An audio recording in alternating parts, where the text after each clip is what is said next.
Hi, this is Rodrigo from Frame Freak Studio, and this is the Creative Hustler Show.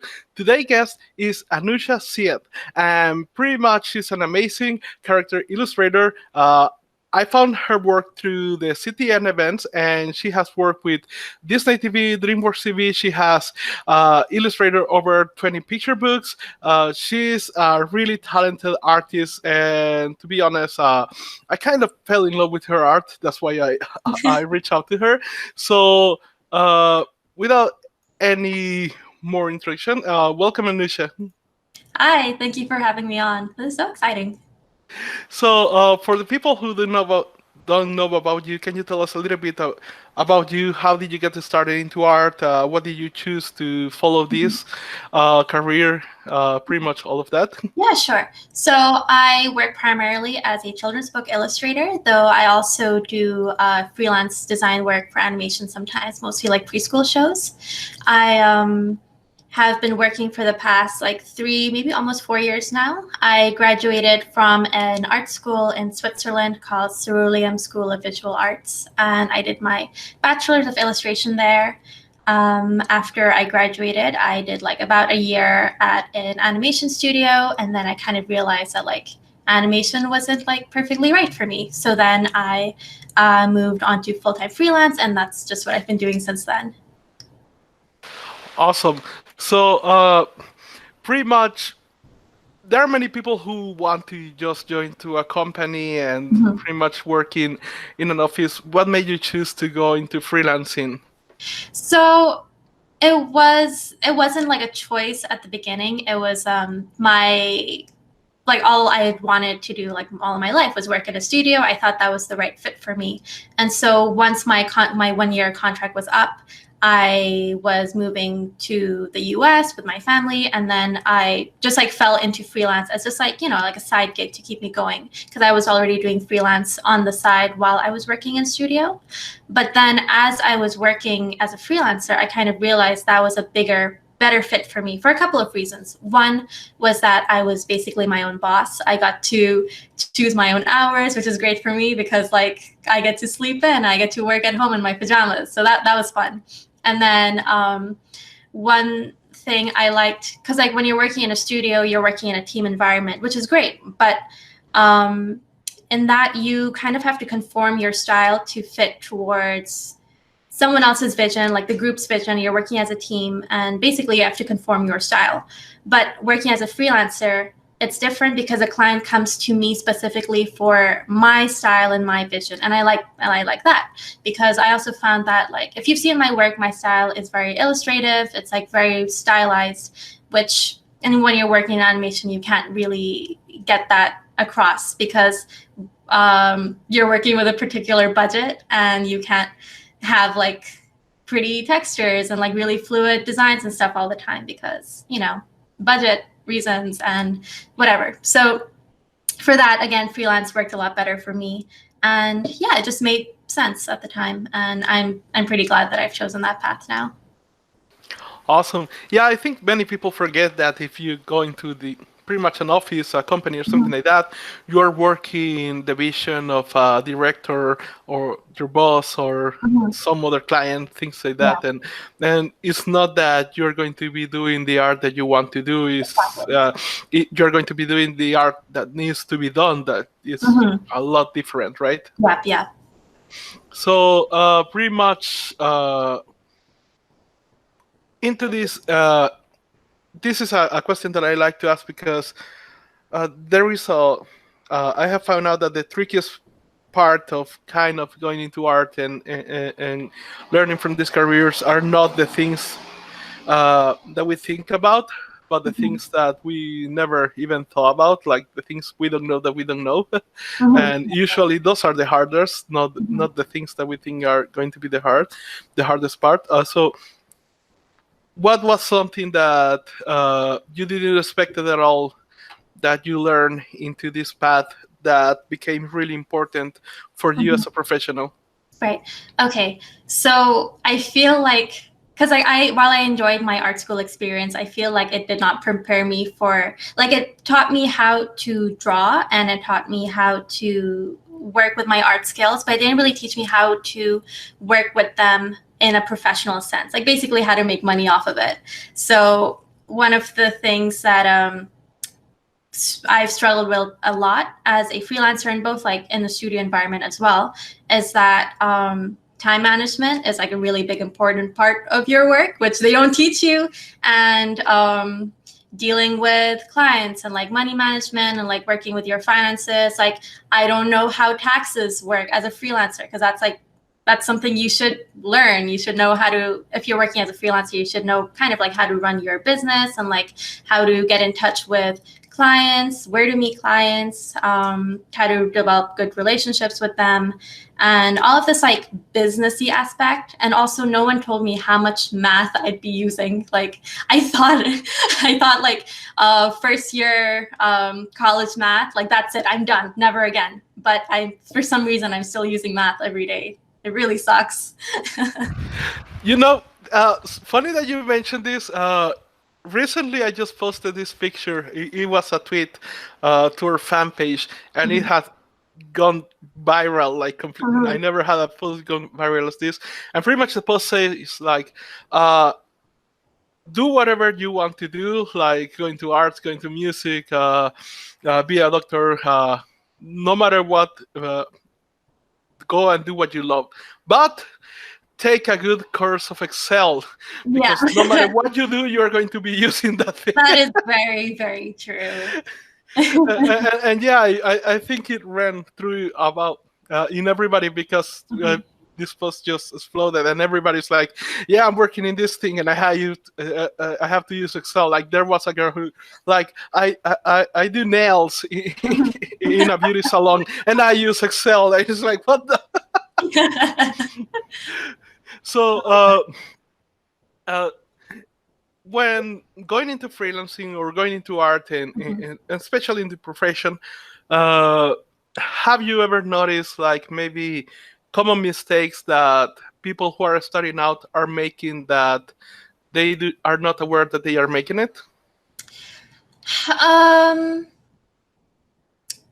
me see. I mean, like, one of the first things is like, when you're going into freelance, don't expect to succeed right away. Like for me, like, I worked for about a year in a studio job before like I could become like a full-time freelancer. And for some people it takes longer as well, because like as like a freelancer, like, you don't have like that 9-to-5 job, you don't have that consistent career.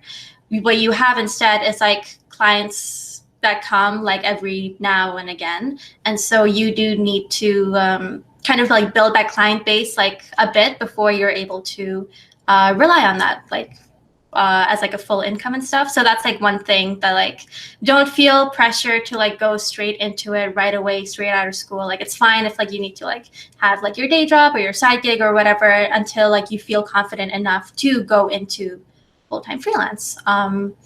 And another mistake would be, I guess, some people like really stress about style early on, especially with like kid lit, but like in illustration in general, they worry about like, oh, I feel like with every single drawing I make, it looks different. I don't have like a consistent style. And that's like, it doesn't matter. Like, one, because your style will develop on its own gradually. Like, don't stress about it.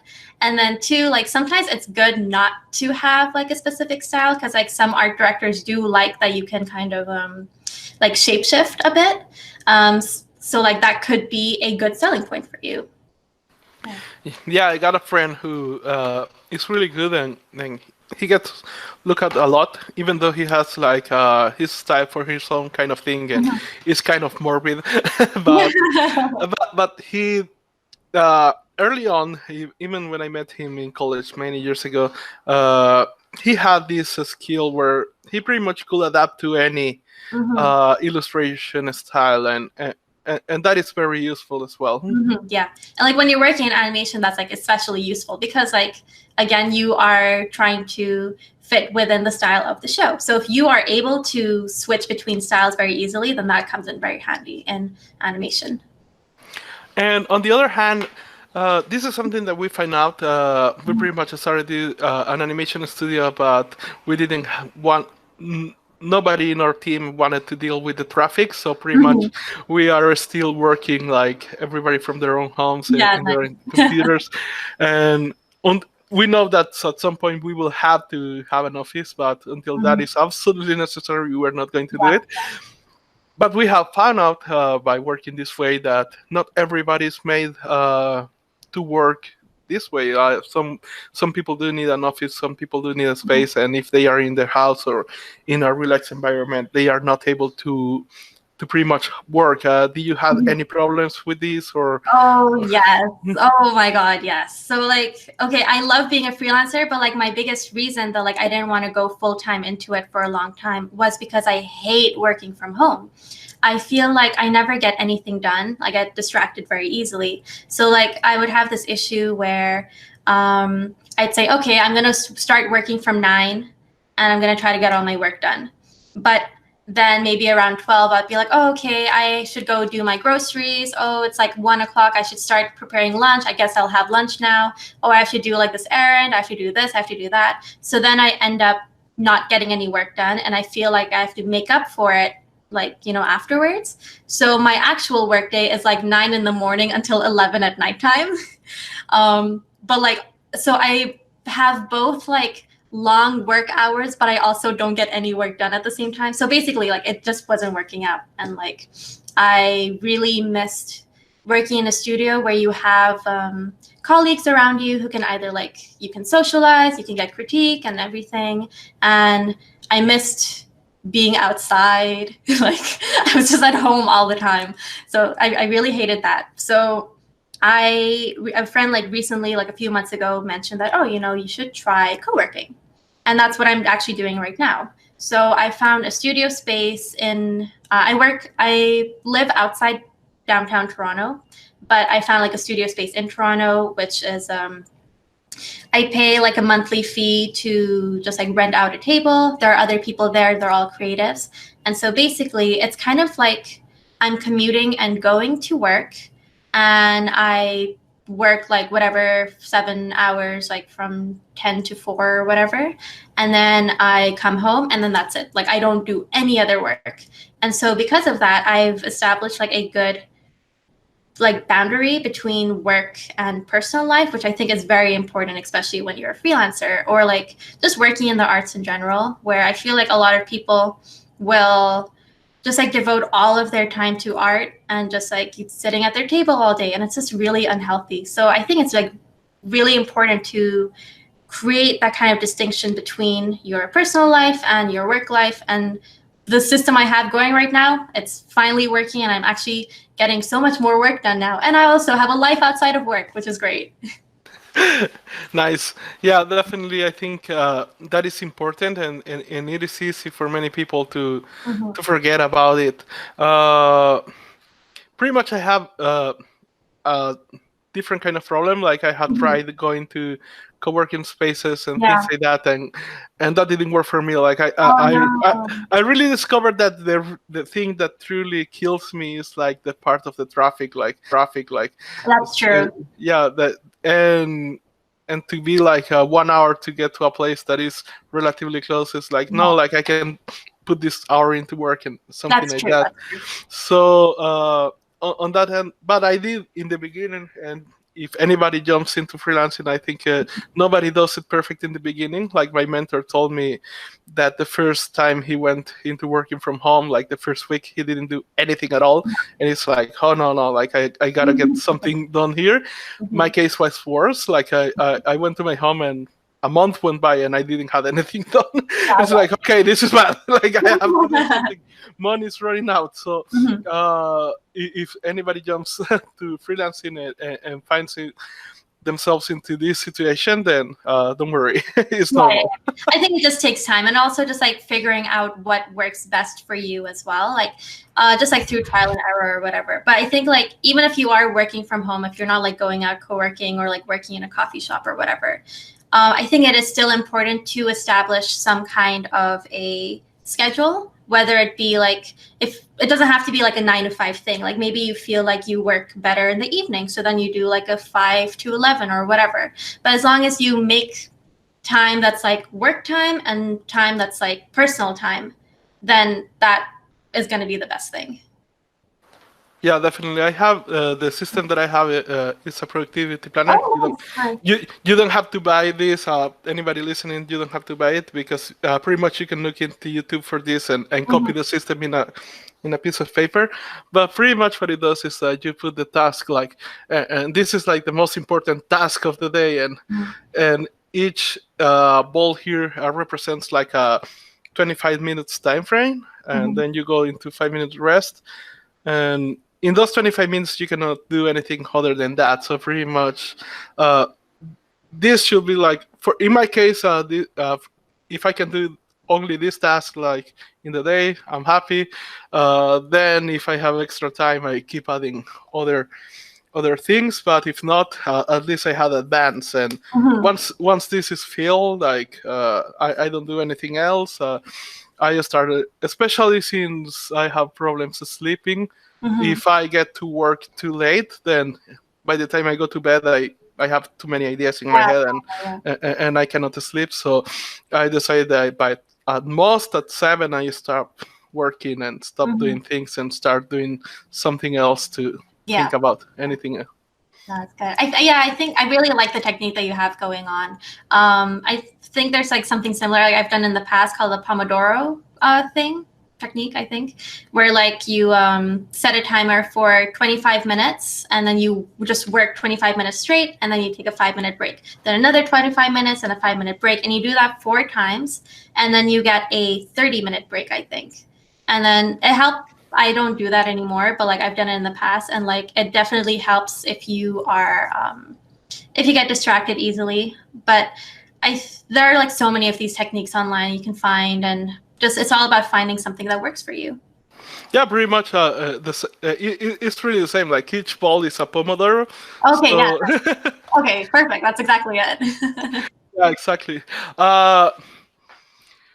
You have this project coming out, this book. Let me see if I don't kill this name. Bilal Cooks Daal, right? Yeah, you got it. Bilal Cooks Daal. That's it. Yeah. I'm really excited about it. Can you tell us a little bit more about it? Sure. So it is a picture book that I illustrated like last year, but it's coming out on June 4th this year. And it's from Simon & Schuster, from like a new imprint that they have called Salam Reads, which is basically focused on creating stories like based on like Muslim characters. And it's not like, that isn't to say that it's like only for Muslim kids. This is for everyone. Like it's all about like promoting diversity and like sharing new ideas and stories. But basically this story is written by Anoosha Syed, who has written Amal Unbound, which is like a best-selling book that came out last year. So anyway, it's really cute. It's about this kid called Bilal who is gonna make some dal with his dad. And dal is basically this dish it's kind of like a soupy lentil curry. Really good. And yeah, it's all about him like preparing food and like sharing it with his friends. So it's, yeah, just about sharing culture and stuff. And I'm just like really excited about this project because, well, I'm Pakistani and the characters in this book are Pakistani as well. So it just feels like a really nice way to share my culture. And especially because like growing up, you don't, well, personally, like I didn't really see a lot of media, like whether books, TV, whatever, that included characters who look like me. So I'm really happy to be able to create a project which does exactly that. Like I'm very proud to be able to do that. So yeah, check it out on June 4th. Nice. Also, let's say you meet a young driven student who is about to enter the real world, let's call it.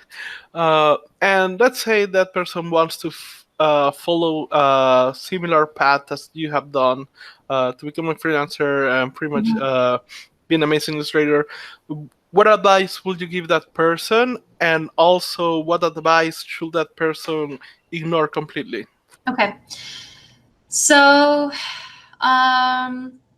one would be don't overwork yourself. Like it's very tempting to like just take on all the projects that you really like and just to like, I feel like there's like a really big mentality right now, which is really harmful, of just like this crunch kind of thing where like you always need to be working, you always got to be drawing, you like otherwise, and like also just like posting online constantly as well, which if you keep doing that, eventually you're gonna run out of that energy, you're gonna run out of like that creativity, and you're gonna start to hate the thing that brings you joy, which is art, which really sucks. Like, don't let that happen to you. Like, draw as much as you want, but like be mindful of your body. Like, please take care of it. If you're listening to this right now, just like sit up straight, you know, like make sure your posture's okay. Take care of your eyes, whatever. Like, just make sure you're taking care of yourself. You don't want to have back problems. And so besides that, also when you're taking on work, you might also feel like you might feel like you want to say yes to every single project, because either you feel like, oh, you know, like this one sounds good and this one sounds good, or maybe you feel like I'm not getting anything, so I'm going to take this project even though the terms aren't good to me, like I'm not getting paid that well, or like the contract is screwing me over, but at least I have work. Like, or like maybe it's a project that's not paying me but is giving me exposure, and that's good, right? But no, like take on work that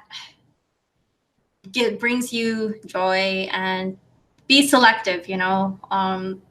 I know like sometimes it feels like it's a luxury to have, but it is important. And if you feel like I'm not taking on any, if you feel like, okay, I need this work because I don't have anything else to show for it, like you can do other stuff that's personal work instead.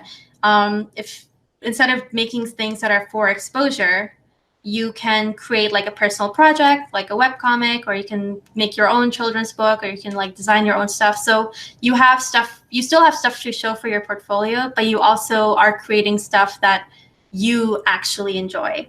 Yeah, I think that's it. Awesome. Yeah, I definitely think for the people out there, especially if they are young, once you get 20 to 25, the health starts going down. So yeah, goes down. It's all downhill from here. Yeah, you really need to take care of your health. Yeah. An advice from experience. Also, you mentioned something about getting a lot of work and pretty much taking onto the world. What do you do when you feel overwhelmed? When you feel unfocused? Is there something a practice that you have to get back to your center and pretty much start working again efficiently? Right. So like my New Year's resolution this year was to like take on less work, because last year this time last year, I was working on 4 books at the same time. Like, it wasn't supposed to happen that way. Like, they all just like one project got delayed a little bit, so like the schedule got pushed back, and like another one was like I had to be on it, so like I was kind of like forced into the contract. So it just so happened that I was working on 4 books at the same time, and I was like just working 7 days a week, like until evenings, and like it just absolutely ruined me. But for that, like I was very overwhelmed, but what helped me was one, making sure I was managing my time very efficiently. So like I had my planner, and like I was planning my day out like by pretty much like the hour, like setting each day like, okay, I'm going to work on this. So then like I know exactly, like for example, if I have a deadline that's 2 weeks from now and I have this many pages to do, then I plan out exactly that, okay, I'm going to work on exactly this much every day. And so this way I have like a visual idea of like how much time I have left, and everything's planned out.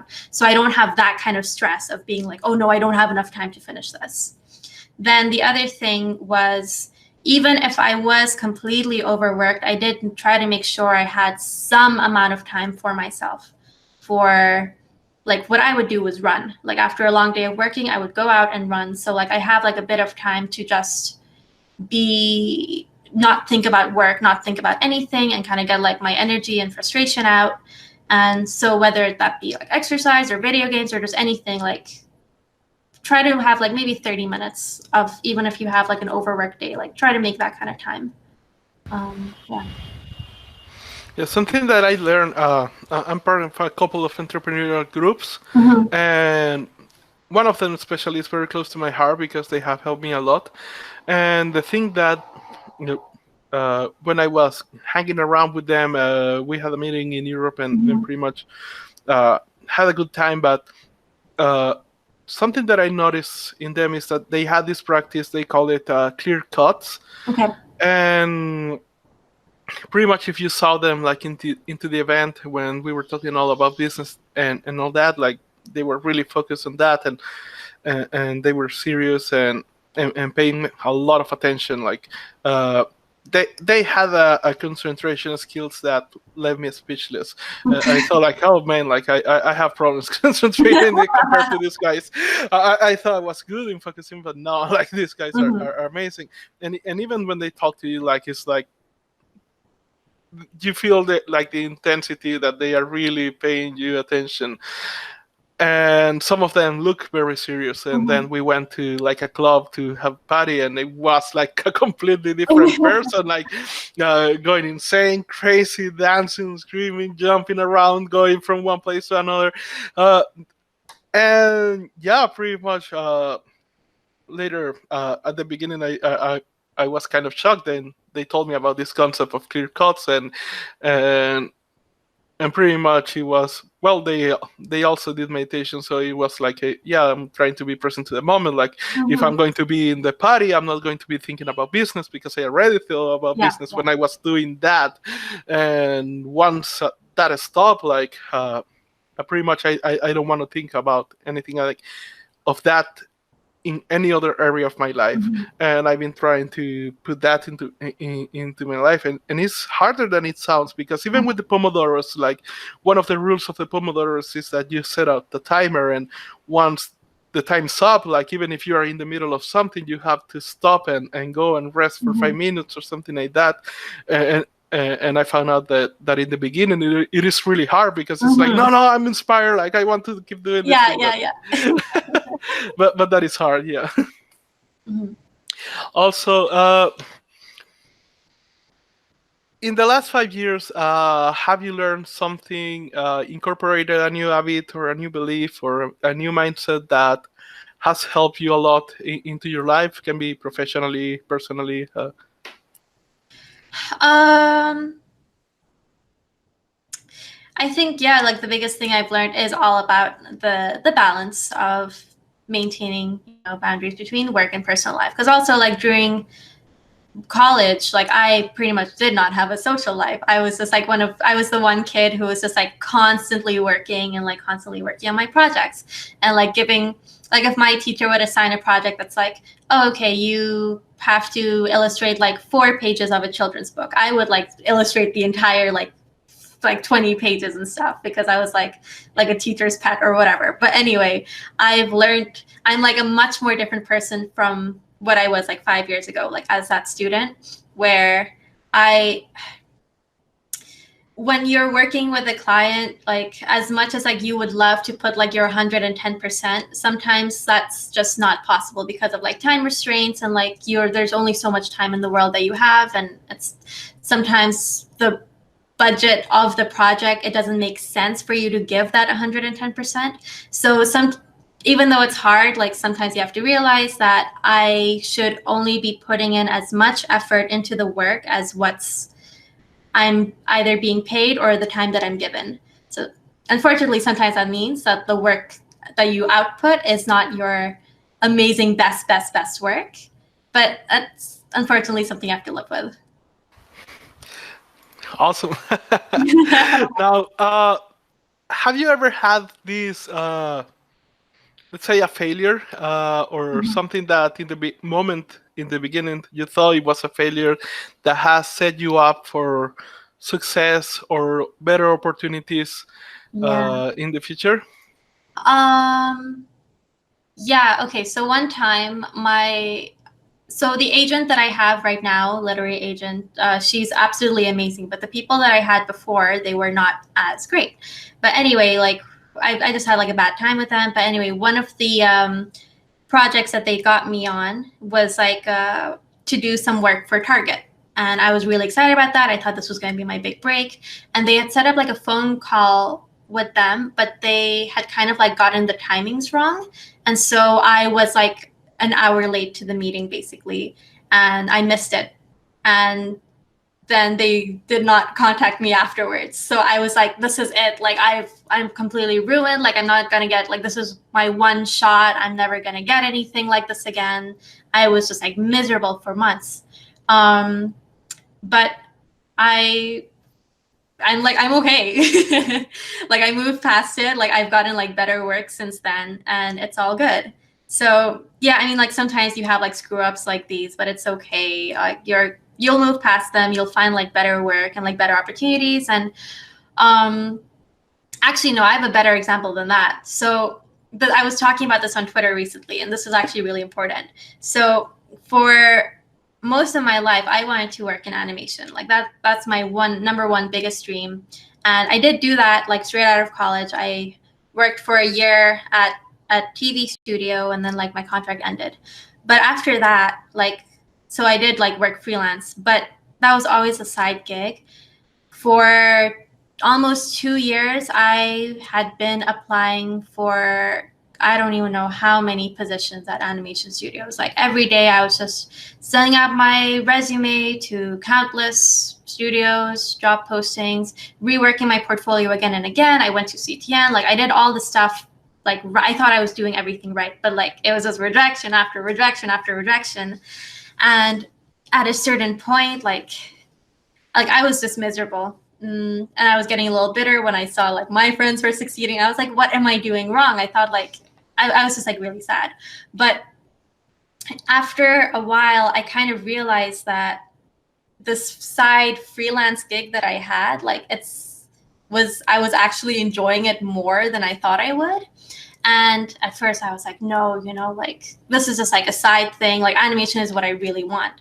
But after a while, I also realized, like, is it really? Like, I wasn't having any fun when I was at my last studio job, and like I get paid more as a freelancer, and I get to be in my PJs as a freelancer, and like, so this summer, like I had made like a huge realization that, you know what, like illustration is what I want to do. And it's not me. The reason I took so long to make that choice was I always thought that I'd be giving up if I did switch to illustration. But I realized I was just being stubborn. Like it was just like a pride thing. Like there's nothing wrong with, like, I wasn't giving up. It was more that like my goals and dreams in the past 5 years had just changed, and that was okay. I think that's something like needs to be a little like addressed a little bit more. That like sometimes your dreams change sometimes, and that's okay. And like I'm a lot happier now than I would have been, honestly, if I was at like a studio job. So yeah, that's it.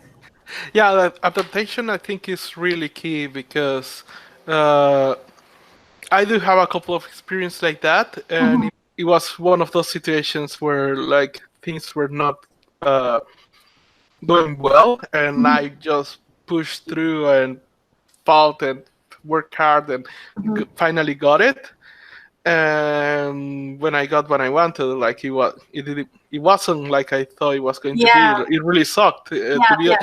And that is even worse. Like when you work really hard to get something that you think you want from the bottom of your heart, and you get it, and then you realize it sucks. And like one thing is not, okay, this is not as good as I thought. One thing is that it sucks completely. It's like, what the hell is this? And I had with a job back in my country where it was like the best company in IT, and at the moment I was an IT guy.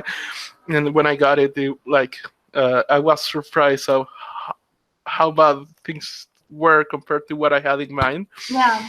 And yeah, like it is good to be adaptive. If something else is coming along and you adapt to it, and you might figure out that is way better. Other thing, and you mentioned this before, is that when art becomes too stressful, you stop loving what you do. And this one was a really hard one for me, because I really mess up with this one, because I thought I wanted art to be my way of living. I did illustrations in the past, and I went to college trying to make illustration my way of living, without realizing that for me, illustration was my way of getting off stress. Mm-hmm. And once it became the career and it became a job, it became a stress. Yeah. And that was completely not compatible. And pretty much after that, I wasn't able to draw again, because it changed my feelings about art. And yeah, looking back, I think that was one of the biggest mistakes that I made related to my passions. I should have never pursued art as a profession. I should have keep doing art as a hobby, and maybe posting things online in DeviantArt. That was the rage at the moment. Yeah. but I should have never pushed for art to be my professional thing, but mostly my hobby thing, and maybe a side thing that could have given money now with all the tools that we have of the internet, maybe a little bit, but should have not been my my primarily. It shouldn't have been my career. Right. So talking about that, pretty much. Well, let's put it into this question, and this is going to be a hard one. I don't know if you already read it. But, all right, let's see. Let's say you wake up tomorrow, and it's a different dimension. Nobody knows about you. You have no reputation whatsoever, but you have your place to live. You have all your tools. You have all your experience, all your knowledge, all your skills, and you have $500 in your pocket. What do you do to get back to this point, professionally speaking, as soon as possible? Okay. So, okay. So I'm trying to think of like looking back at my history and like what kind of like mess ups I made throughout the year. So one, I would never have signed on to like the first agent that I had. I would just, but like I still want an agent. Okay, so let's see. $500. I'm gonna go out and buy a tablet, whatever, get all my drawing equipment on, get a portfolio website, and then just start making work, you know, like fake illustration projects, anything to like fill up my portfolio. Then I start finding an agent, or if like I can't find an agent immediately, then I start like sending out all of those emails to like publishers and like possible clients, greeting card companies, just like anything, just like try to get my foot out the door fast, and like maybe make some postcards, just like do all of that promotional stuff. I have to start my social media from scratch. Oh geez. Okay. Just like all of like the marketing, like promotional stuff, like work on that. And then eventually I find work. That's great. Then I work on that. And then I also make sure in this scenario, I haven't had my back issues yet. So I'm going to make sure it doesn't happen in this dimension. I'm going to like have my posture great, like, have like the setup perfect. Okay. I think I just like keep having the cycle of creating work, and I like honestly like agent really helps if like you can get that first go. That's awesome. Just make sure you don't like, if you're in children's illustration, try to avoid boutique agencies. And by boutique agencies, I mean ones that represent like hundreds of clients, because that means they're not going to give you enough attention. So yeah. Okay. I think that's what I'm going to do. Yeah. And whatever money I have left, I will buy a cupcake or a job well done.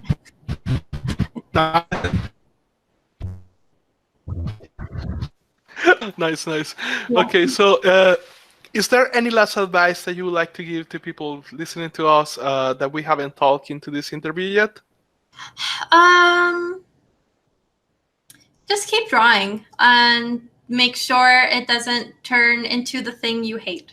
And whether if that means like keeping it as a hobby, or if you devote time to like make personal work, or if you don't like, I don't know, just overwork yourself. Just art is precious and it's fun. Just make sure it stays that way.